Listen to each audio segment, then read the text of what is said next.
Happy to get started. Good morning, everyone from the West Coast, and thanks for tuning in to listen to our panel session entitled Mixing Things Up, a primer on mixed methods research for emergency care researchers. We have a total of 50 minutes and about the same number of slides. So we'll start with introductions and dive in quickly to the presentations. I will self-introduce and then pass the microphone around. I'm Prasha Govindrajan, Associate Vice Chair and Associate Professor in the Department of Emergency Medicine at Stanford University. I've spent most of my research years studying stroke systems of care and its impact on treatment. A couple of years back, I was awarded an Auto One grant from Agency for Healthcare Research and Quality to examine the effect of pre-hospital stroke policies on treatment and outcomes. In addition to that being a mixed methods proposal, I have prepared a few other proposals using mixed methods. I've attended workshops and also participated as a faculty at the Stanford Mixed Methods Workshop. Although I don't think of myself as an expert, I have some experience with mixed method designs, and I will be talking about that today. With that, I will pass the microphone on to Dr. Stephanie Stabach-Sawyer.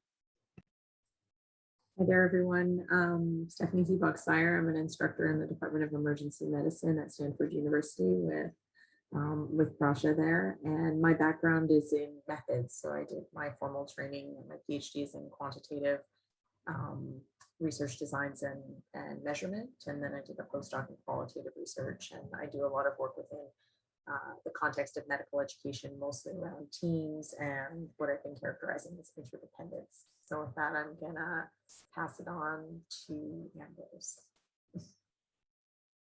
Hi, everyone. My name is Ambrose Wong. I'm an assistant professor of emergency medicine at Yale School of Medicine.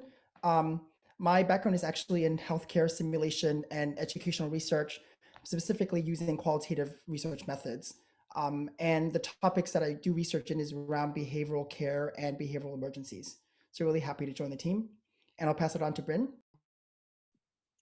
Hi, everyone. My name is Bryn Muma. I'm an associate professor in emergency medicine at UC Davis in Sacramento, California. My research is primarily quantitative with some mixed methods experience with a project that I did, taking a mixed methods approach using a positive and negative deviance sampling to evaluate differences in clinical care and organizational culture at STEMI centers with regard to out-of-hospital cardiac arrest outcomes. And with that, I will pass the microphone to Maggie. Hi, I'm Maggie Samuels-Kalo. I'm an associate professor of emergency medicine at Massachusetts General Hospital in Boston. My research focuses on ED-based interventions to reduce health disparities and uses a mixture of quantitative, qualitative, and mixed methods.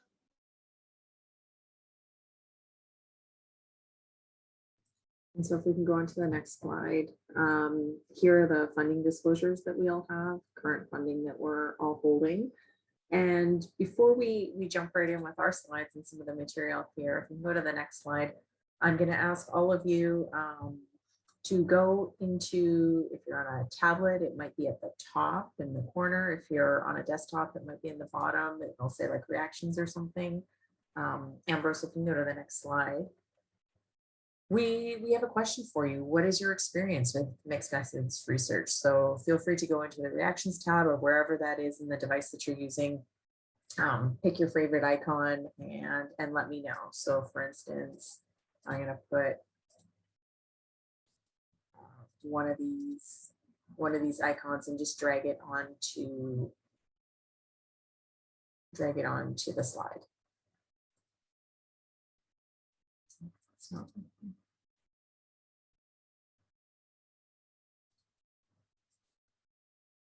If that's not working for you, one of the other things you can do is go up to the top of your screen and there's something that says view options. And if you click on annotate, you can find something there. So for instance, I've got a stamp and I'm going to put a heart right there saying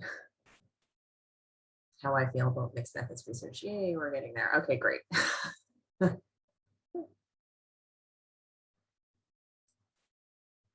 many people do we have here? I have more than 3, 4. Give everyone a moment to do that, to find that. Oh, and I'm seeing some in the chat too. So novice, beginner, okay. anyone else, feel free to type in the chat or annotate. This is really helpful for us because help us to describe how much in depth we'll go into. And also throughout this presentation, feel free to put your questions and comments in the chat. And we'll have opportunities throughout the session to have breaks. Less than novice, okay, I guess. Well, we can do a little survey design as well as mixed methods here. All of the options. All right, so with that, can we go to the next slide? So here's what we're going to, and I guess we need to erase all of these annotations. So perfect. All right, there we go. And so what we're going to cover today is going to be around core study designs. So whether it's quantitative, whether it's qual, whether it's mixed methods. And then we're going to talk about how you would present the study. So once you figure out what goes into a mixed method study, how would you present that? And we're going to describe some of the differences and limitations of each design. So this is what we're hoping that you'll be able to take away from our workshop here today. Next slide. So let's start with a brief overview of what the majority of emergency medicine researchers are most familiar with: quantitative methods. Quantitative research involves hypothesis-driven systematic investigations. The methods often involve surveys and experiments with discrete measurements being recorded. They require careful attention to participant sampling to avoid bias and achieve a statistically appropriate sample size. The analysis of quantitative studies involves statistical models and tests of significance. Finally, the rigor of these studies is measured by their reproducibility and reliability. Next slide. Because quantitative methods are ubiquitous in our education, training, and literature, we're fairly familiar with when to use them. We commonly use quantitative methods to measure the effect of an intervention, to confirm an observation, or to look for an association.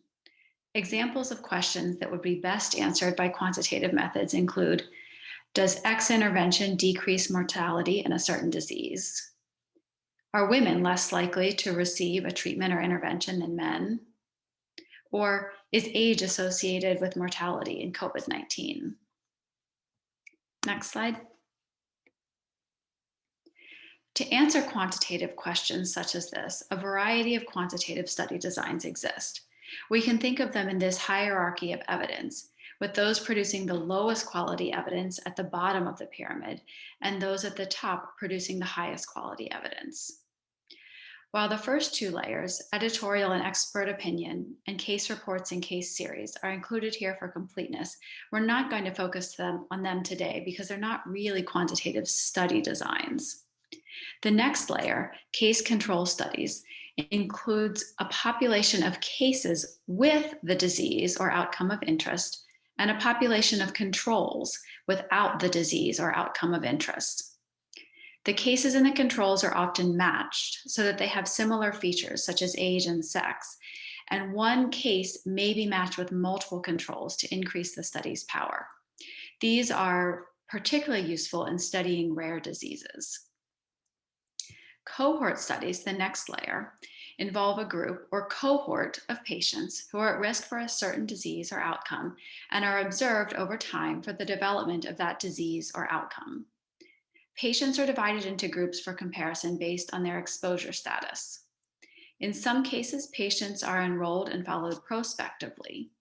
And in other cases, a cohort is developed retrospectively, such as in an electronic medical record chart review study. Cohort studies can typically provide information about association, but they're often not able to establish a true cause-effect relationship.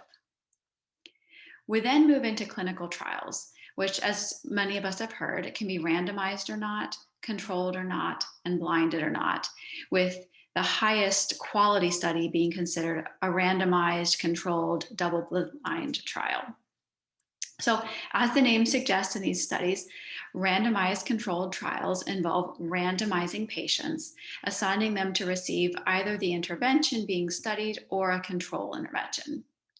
The goal of randomization is to create two or more groups that are identical with regard to known and even unknown confounders, such that the only difference between the two groups is the intervention of interest. They're a rigorous methodology for evaluating cause and effect relationships. In all of these designs, methods for data collection may include direct measurement, data abstraction from the electronic medical record, and surveys.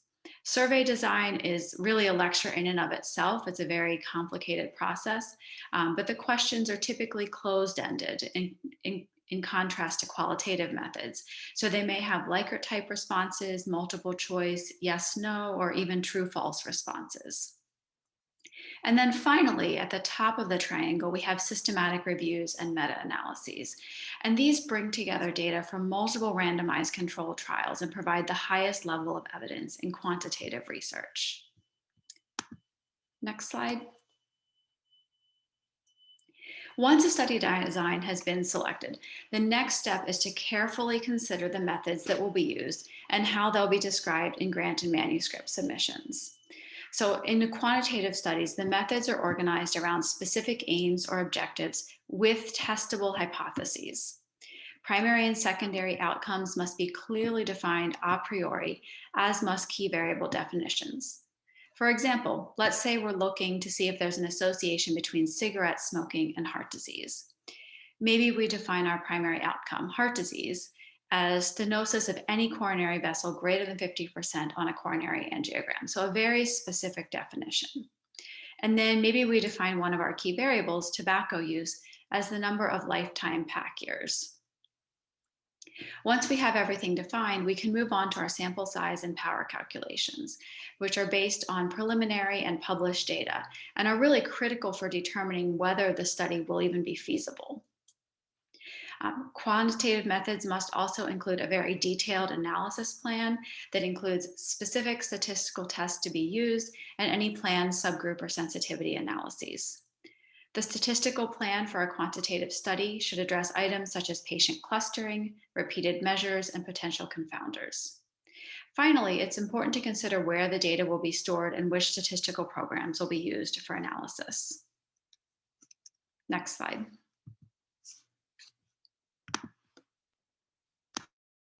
Thanks so much, Bryn. So I'm going to take over and give a brief sort of worldview and overview of qualitative research, and then hand it over to Prasha to talk about mixed methods.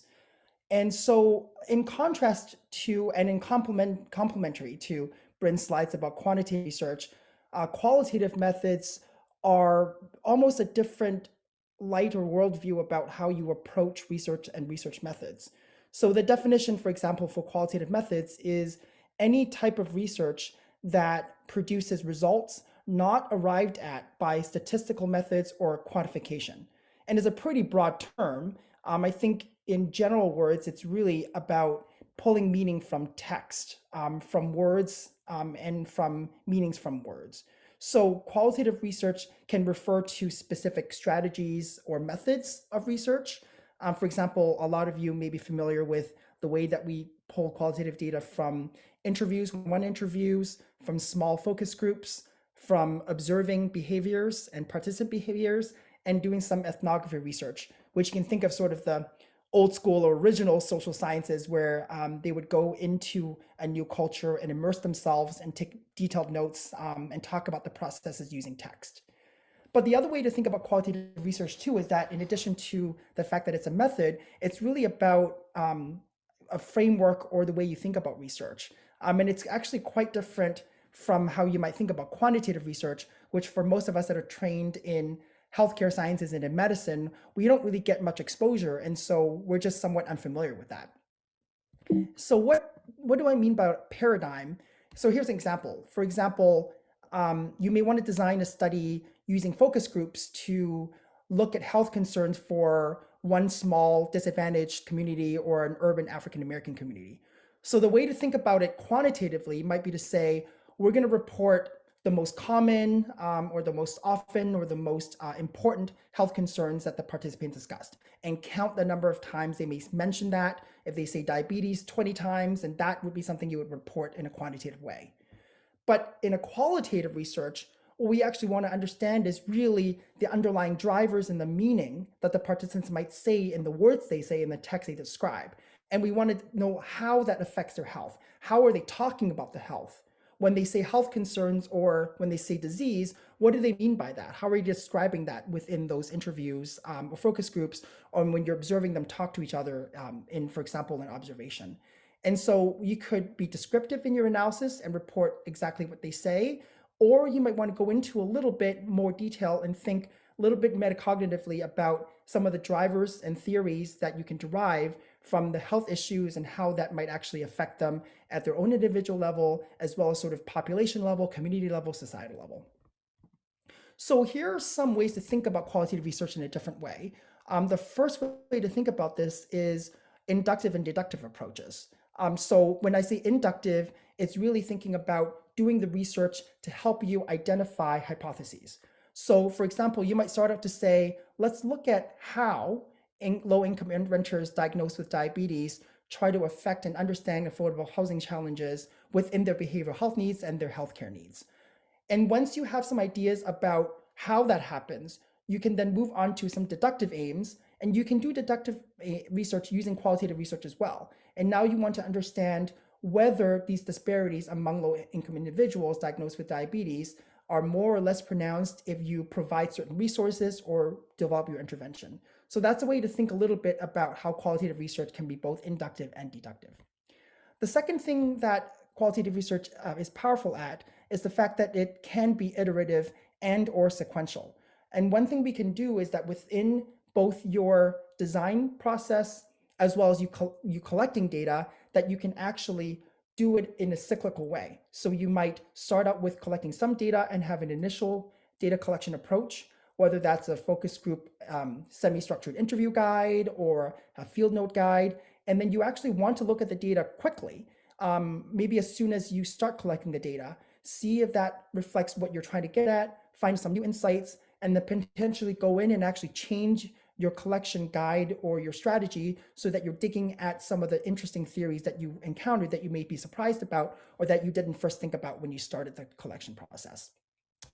And the third thing that you also want to think about is that qualitative research gives you some flexibility as you're really trying to explore large ideas or deep or complex questions or concepts. So as I mentioned before, you may decide to change your interview questions or what data you want to gather as you're doing that, and that's actually good. In quantitative research, you want to make sure that you're structured and have preemptive ideas about exactly what you're asking and collect the same data for every single subject you're enrolling in your study. But for this, it's actually encouraged and helpful for you to actually change that as you go along.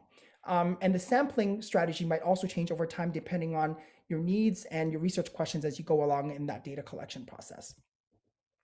So ultimately, what you get from qualitative research is some themes and potentially, hopefully, some hypotheses that you can test in a quantitative and or mixed methods way in the future.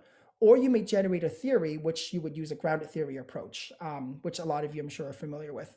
The other nice thing about qualitative research is that it can both characterize not just the outcomes, but also the perspectives of the people you're working with and the data you're collecting from, and also the lived experiences that those individuals you're interfacing with and interviewing with and collecting data from as well.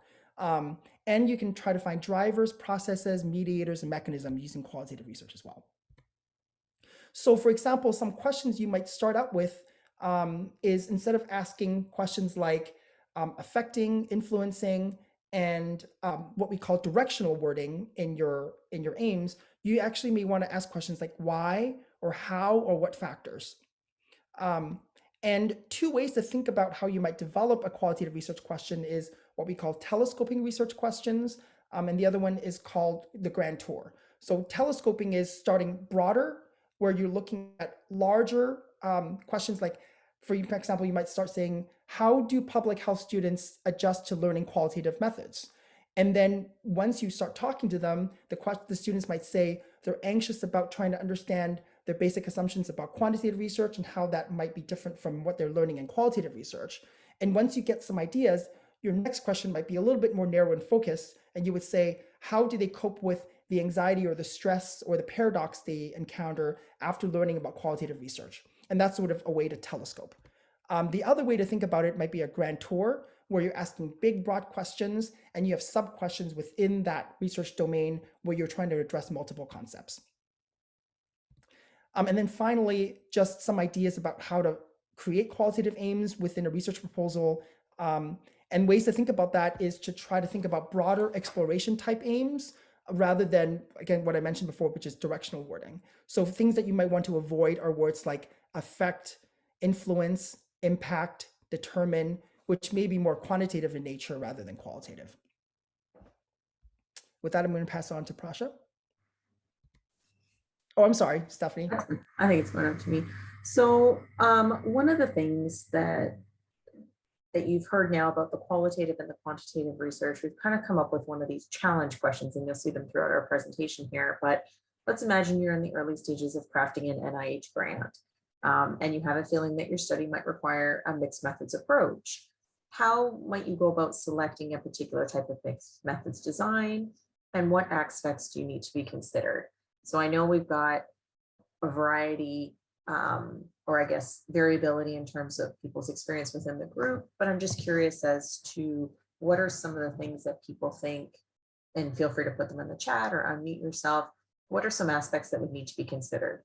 And in case you're, novice or like less than novice and you're like, I wouldn't even know where to start with this, I dropped something in the chat that's sort of like a skeleton for mixed methods designs, and you can use this to sort of prompt your thinking about some of the aspects that you would need to consider.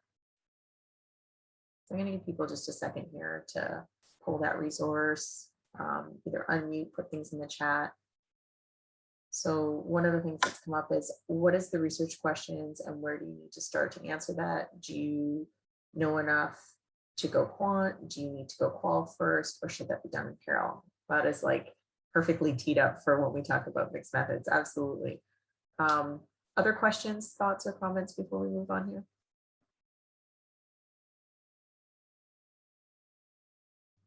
All right, so we will come back. Time, access to patients, excellent. We're going to revisit this after Prasha presents on mixed methods. So keep thinking about that. I'm not going to let you off the hook too easily.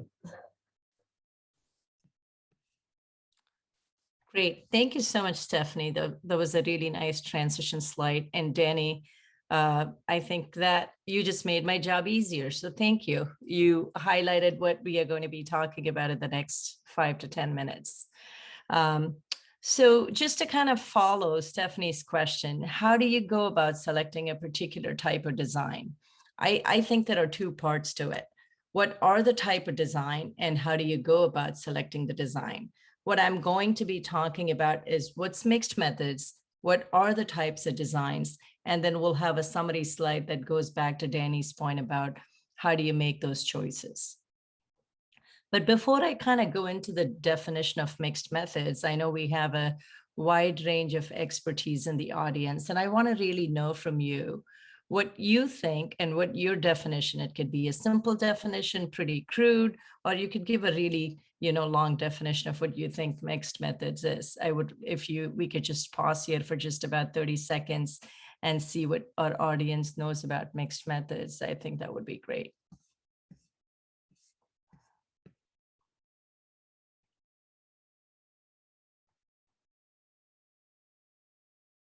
You can also raise your hand or unmute yourself if you like to talk, or if you're on the phone and it's easier to talk.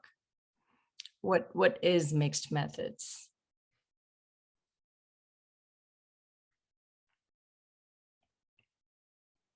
Great.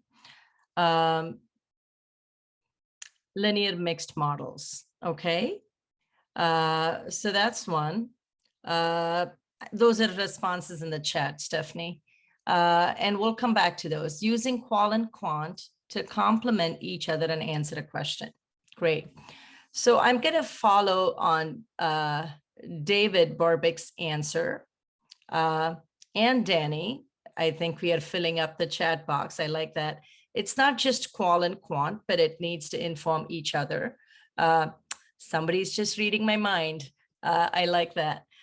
So mixed methods is an approach in which, this can be applied to social, behavioral, and or health sciences research. And as you guys said, this is not just quantitative or qualitative data. It is how the quantitative data informs qualitative phase of the study, or how the qualitative data informs the quantitative. And how do you bring them together? And how do you draw inferences based on the strengths of those data sources? What we must know and remember, I think Danny mentions this, is that just doing a qualitative and quantitative studies is not mixed methods. There are some scientific principles on how you mix it or merge it, or, a more scientific term is integration. And how you bring those together is really what makes it mixed methods. So one has to follow the same scientific rigor that you would do with quantitative data collection, qualitative data collection, when you apply the principles of integration of the qualitative and quantitative data. So next slide. So this is kind of a quick refresher of what Bryn and Ambrose talked about, right? The strengths of the quantitative data is that it's objective, it is observational most of the times, and sometimes if it's designed and has a lot of scientific rigor, you can have some causal questions and answers from it. And then the funding agencies love hypothesis testing and numbers, so it appeals to a lot of people in funding agencies. Depending on the source of data, if it's a national data source, if it's a registry data, if it's a multi-center clinical trial, the responses are often, or the results are often generalizable. In contrast and in complement, qualitative methods, the data comes from participants' voices, right? It's kind of a deep dive, and it provides very detailed perspectives, often personal stories and relatable, and really helps to put the intervention in context. So those are kind of the strengths of those two designs. And what does mixed methods do is leverage those strengths and kind of inform each other and learn from each of those. So next slide. This is once again a quick refresher. I think Bryn mentioned it and Ambrose mentioned it. There are many elements of research design that one has to think about when designing a qualitative and a quantitative. And so that includes the type of design, the sampling, the number of participants, and how do you really manage your data, and also the validation, the internal and the external validity of the data. And mixed methods has a very similar approach. When you integrate the data, you have to make sure that you balance the qual and the quant, and also maintain the a priori principles of integration when you do the mixed methods research. Next slide. And to the second part of the mixed methods talk, which is what are the different types of mixed method designs. And there are 6 types of designs. To the left are the names of the basic designs, and to the right, you have the names of the advanced designs. We won't have time to go into the advanced designs today. I will focus on the ones to the left, which is convergent, explanatory, and exploratory designs, which are the 3 basic designs. Next slide, please. What's a convergent design? This is a single phase design where you do the qual and the quant phases at the same time. The data collection and the analysis occur at the same time, but separately, and then you merge the data. In other words, it's a 3-part process: data collection for the quant and qual, merging, and then interpretation. Then how do you present this data? Many different ways to do this. Often people do it sequentially, where you talk about the quantitative results first, and then follow that with discussion of the quantitative results. And then you do the qualitative results, and then you do the discussion of the qualitative results. And for the mixed methods part, you could do a side-by-side display of both results. And you can also use a method where you could transform the qualitative data into quantitative data, such as using numeric values. You heard Ambrose talk about themes. So you could count the number of times a theme appears in your qualitative data and put that next to what you found in the survey, and kind of do the data transformation to explain the quantitative and the qualitative data, and how the qualitative data informed the findings in the quantitative data. The second design is the explanatory sequential design. And in this design, the investigator starts with a quantitative strand, which is a term for a study component in mixed methods. And that is followed by a qualitative strand. The quantitative study often yields answers to a hypothesis. And, Maggie is going to spend a lot of time talking about examples. But for this, I will just use my study as a really quick example so people understand the different parts of it. So my study was looking at the aim was to test causal effect of a stroke pre-hospital policy on treatment. So that's hypothesis driven, so it's quantitative. The second aim was to look at what contextual factors inform or influence treatment. So to test if contextual factors influence treatment. Again, hypothesis-based testing. And so we used a large data set to look at the responses and answers. Now, what we found was that, yes, the estimate showed that it's positive. We also looked at how did the range of systems perform. There were high-performing and low-performing systems. And we used our qualitative design to look at what were some of the enablers for high-performing systems and barriers for low-performing systems. So in a way, we did the quantitative strand first, and the responses to the answers to the hypothesis informed our qualitative strand. And then we combined the results of the qualitative to explain what we were finding in the quantitative strand, which is the inference and the merging part. And so it was sequentially done as opposed to the convergent, where typically things happen at the same time. The third basic design is the exploratory sequential design. And in this, it's the reverse of the previous one. You start with a qualitative strand, and then you do the quantitative strand. And qualitative design is used to explore the research question of interest. And then often the product of that is either a survey or an instrument that's applied for the quantitative phase, or it can even be an intervention that's designed based on the findings of the qualitative phase. And then you do the quantitative data collection, do the quantitative data analysis, and then look at the results of the quantitative in the context of the qualitative and draw your inferences. So in summary, how do you go choose a design? And I think this was really kind of the question that Stephanie was getting at. And I think there are three parts to it. The first and most important point when choosing a design is always to start with a basic design. You can always do add-ons after, but it's important to make sure you start with a basic design.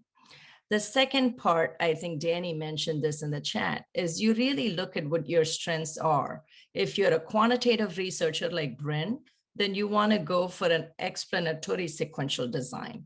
If you are a qualitative researcher like Stephanie or Ambrose, then you go for an exploratory sequential design.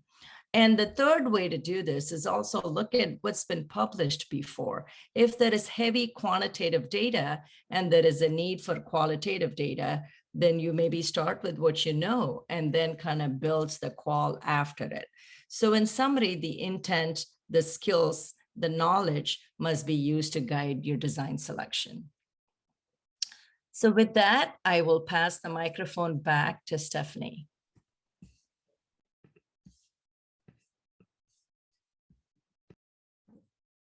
Make sure I unmute myself here. So here's sort of the next challenge question or thing for us to be thinking about as we're mulling over these mixed methods here. So say you and your team have finished collecting your qualitative quantitative data for your mixed method study. And during analysis, it seems like the qualitative data are telling a different story with the quantitative data. How would you reconcile these disparate results, and how might this even happen? So I'll give you a second to either put your comments or thoughts in the chat, or to unmute yourself and share what you think is going on here.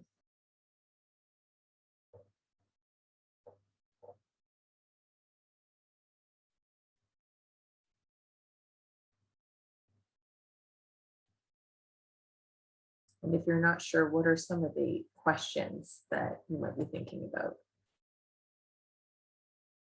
Could you give an example, please? So let's say you were doing a study where you had a survey component and you were doing interviews Change your hypothesis question. Okay, I just needed to wait and you guys were going to tell me. So this is excellent.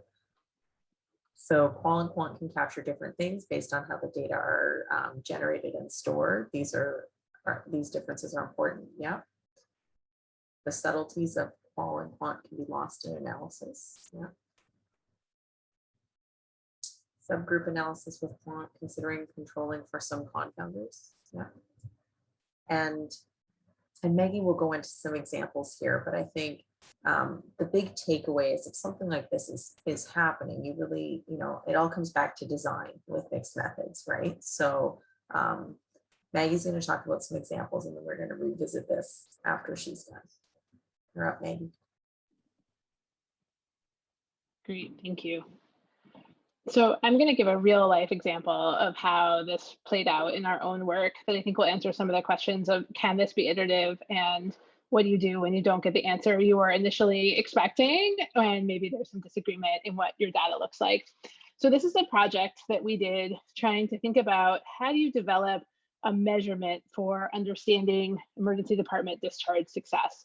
We wanted to look at whether an intervention that we were studying made people more successful after they left the emergency department, but it wasn't really clear what should be included in that measurement, and in particular, what was of most importance to patients and providers. Next slide. And so what we really wanted to ask people is, what do you think is a definition of a successful emergency department discharge? But the problem with that question is it didn't really have any meaning to our patients and their families, right? People were like, well, somebody gave me a parking pass and I got a snack, and it wasn't really answering our question of interest, which is how can we tell that you did well after you left the emergency department? And so we quickly had to pivot, next slide, into thinking about some new qualitative questions. And that's kind of point one, is that sometimes the questions that you're asking in the qualitative portion of your inquiry aren't, can you answer my research hypothesis, but can you ask questions that are going to create the data that allows you to answer your research hypothesis? And so we ended up asking questions that were like, what do you want to be able to do at home? What are the things that help you do well at home? What are the things that make it hard for you to do well at home? So kind of triangulating around this concept of, are you healthier after you left the emergency department? And then next slide. Given that what we were trying to create was a list of candidate concepts, what are things that should be included in a definition of success, we actually used a different qualitative technique than what's been described so far, a technique called free listing, where you ask people to generate a list of potential concepts. And that's useful when you're trying to understand how a particular domain is defined or measuring the relative importance of components of a definition. And it's basically constructed in a question that's like, name all of the X. So name all of the kinds of fruit that you can think of, and people will go through like apple, banana, pear, whatever. And then you could say, name all the things you want to be able to do when you get home. And they'll say, I want to feel better. I want to be able to walk without running out of breath. I want to be able to climb stairs. And so those were the types of candidate concepts that we started to be able to think about including in our definition. Next slide. And so again, you use this kind of qualitative inquiry when you want to learn about the domain, the definition, instead of about the person, when you need a ranking or an ordering, or when you want to understand terminology from a particular group. Next slide. And then there's different data techniques for analyzing this kind of list-based data. And you can use something called a saliency score that lets you try and think about which are the things that might be most important in this kind of list-based data. Next slide. And so what we ended up with was 10 potential candidate concepts for inclusion. And I should mention that we did both a free listing process and an in-depth interview process. And we got these 10 ideas from patients and families of things that might be reasonable to measure to tell that they were doing better after an ED visit for asthma. And these things kind of make sense, right? People, they have some face validity to us as ED providers, right? You want to be breathing better. You want to be back to normal activities. You want to be able to get your medications and supplies. And then a lot of people said that they wanted, look at number 7, to get a call from their ED nurse or doctor. And there was one really powerful quote that was like, CVS Minute Clinic calls me to make sure that I'm getting better. How come you people in the ED can't call me to make sure that I'm getting better? And so from our initial kind of qualitative data, it looked like maybe getting a call from the ED provider was going to be something that was kind of important to folks to make sure that they were getting better at home. But we had only spoken to a limited number of people, right? Because we'd just done the qualitative portion of our inquiry. So we had sampled the range of potential candidate concepts, but we didn't know how important these concepts were to people. And we needed to do the quantitative part of our inquiry. Next slide. And so we used a process called member checking. And so we used that listing data to create a survey to try and understand the relative importance of items in our population of interest and make sure no important items were missed. And this is critical because it can actually change your idea of what is most important. So next slide, we turned those candidate concepts into a ranking survey. And because we were working with a patient population with really limited health literacy, we couldn't just hand them a piece of paper that said, here are 10 concepts, please rank them from 1 to 10, because we were worried that nobody would be able to complete that task. So this is Thomas, my research assistant, and he carried this board around the ED that had 10 cards on it with the different potential concepts on it. And he read them out loud to people, and they ranked them from 1 to 10 for how important they thought they were going to be. And they sat there in the structure playing with the cards and rearranging them as he read them to folks to try and figure out which went from most important to least important. Next slide. And what I want to show you is that getting a call from your ER nurse or doctor ranked last in the quantitative portion of the inquiry. So even though a lot of people had said in their qualitative interviews that they thought that that was important, when we actually surveyed people to try and understand what was important across the entire population, that was not something that came out as important in our quantitative inquiry. And so doing this process, the mixed methods process, helped us understand that among the range of potential candidate concepts, which ones were actually going to be the ones to focus on for the creation of our definition. And we would have gotten it wrong if we had done only the qualitative portion, and we wouldn't have known what to include in the survey if we had done only the quantitative portion. So that's really the argument for the mixed methods approach here, that it really, we needed both of those pieces in order to arrive at a potential definition. But the problem was that now we had these candidate concepts, but they were really written in like doctor language, and they weren't written in language that was relevant to our patient population. And so then we actually moved to a third phase. This answers the question someone asked about, can this continue to be iterative? So we went back to a qualitative phase to try and create questions that people could answer that match these concepts. Next slide. So to do that, we use a technique called cognitive interviewing, which is really designed to see, can people answer your question? So it measures the respondent's interpretation of the items versus your intended meaning. And there's two pieces to that. Next slide, Ambrose. And that's a think aloud and verbal probing.